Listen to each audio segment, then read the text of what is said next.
જો આ હોળી વાળા જો કેવી રીતે કોઈ નથી ભરતા. અમે કેવું નિયમથી ચાલે છે, નિયમથી ચાલે છે. નિયમ બતાવો. આ વિડિયો ઉતારો. વિડિયો ઉતારો છે. બરાબર. વિડિયો ઉતારો ને અને વાયરલ કરો.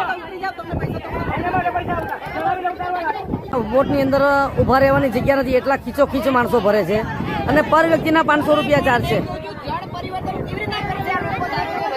આ એટલા બધા માણસો ઓવરલોડ બેસાડે છે, એની સલામતી શું? અને દરેકના 500 રૂપિયા પાછા છે. જે પહેલા પરિક્રમામાં 100 થી 150 રૂપિયા લેવાતા, અને આ એક અમારી ધાર્મિક આસ્થા જોડાયેલી છે. ધાર્મિક આસ્થાની અંદર 500 રૂપિયા લોકો પાસેથી આપણે સરકાર જે ભરૂચ જિલ્લા કમિટી છે એ ઠેકો એટલો મોંઘો આપી અને આજે 500 રૂપિયા પરિક્રમામાં લેવાય છે. આખા ભારતમાંથી પરિક્રમાવાસી આવે છે અને આખા ભારતમાંથી આ એટલું બધું ખીચોખીચ માણસો ભરાય છે. તો આની સલામતી શું? કેટલા માણસો ભરાય છે? કીડિયારાની જેમ માણસો ભરે છે. તો બેસાડ્યા પણ સેફટી માટે કઈ નથી, પહેરવા માટે પણ કઈ નથી, જેકેટ પણ નથી. જેકેટ પણ નથી. આ નર્મદા પરિક્રમા જે છે એમાં વ્યક્તિ દીઠ ₹500